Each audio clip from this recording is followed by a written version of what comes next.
নিয়মিত যে যে খাবারগুলো খাওয়া দরকার সেগুলোর মধ্যে, যেমন দিনে 8 গ্লাস অন্তত, মানে 3 থেকে 4 লিটার অন্তত জল খাওয়া দরকার।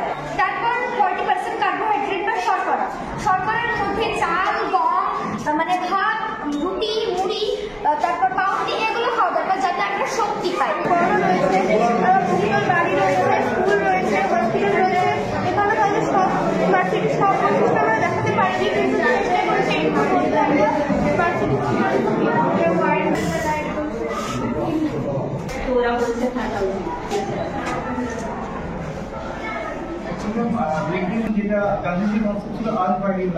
স্কুলের ৬৫তম প্রতিষ্ঠা বার্ষিকীতে এভাবেই চমকে দিল পড়ুয়ারা। এভাবেই স্কুলের পড়ুয়ারা নিজে হাতে তৈরি করেছে বিভিন্ন মডেল। 3D প্রিন্টার থেকে খাদ্য পিরামিড, ওয়েস্ট ওয়াটার ম্যানেজমেন্ট থেকে চাষবাসে বৃষ্টির জল সংরক্ষণের মডেল, পাহাড়ি বান বা হরকা বানের সতর্কতার ক্ষেত্রে অ্যালার্ম, উপপাদ্যের ওপর গণিত পার্ক মডেল থেকে পারমাণবিক মডেল, বিষয়ভিত্তিক মডেল প্রদর্শনী হরিহরপাড়া হাই স্কুলের ছাত্রছাত্রীদের। এটা হলো একটা 3D প্রিন্টার, যেটা আপনার কনস্ট্রাকশন ইয়া ফির মেডিকেল এবং এমনি কোনো ডিজাইন বা কোনো বাচ্চাদের কিছু দেখানোর জন্য এই জিনিসটা ব্যবহার করতে পারি আমরা। এটা হচ্ছে ক্লাস 7 এর মডেল। এটা হচ্ছে খাদ্য পিরামিড, মানে আমাদের মানুষের শরীরকে সুস্থ রাখার জন্য যা যা করা দরকার, যা যা নিয়মিত খাওয়া দরকার, সেগুলোর মধ্যে এগুলো।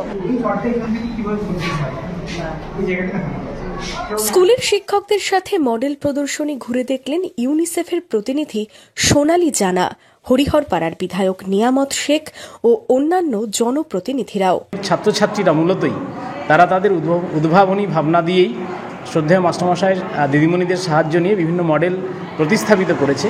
আমাদের উদ্দেশ্য একটাই, শুধুমাত্র পুঁথিগত বিদ্যা নয়, হাতে কলমে যাতে তারা সহজে যে কোনো বিষয়কে আত্মস্থ করতে পারে, তার মধ্য দিয়েই তারা এই মডেলগুলোকে তুলে ধরেছে। ছাত্রছাত্রীদের কাছ থেকেই জেনে নিলেন মডেলের বিষয়ে। শোনা হলো প্রদর্শনী নিয়ে পড়ুয়াদের অভিজ্ঞতার কথাও। মডেল প্রদর্শনীর সাথে বিভিন্ন মুদ্রার প্রদর্শনীও থাকে আকর্ষণের কেন্দ্রবিন্দুতে।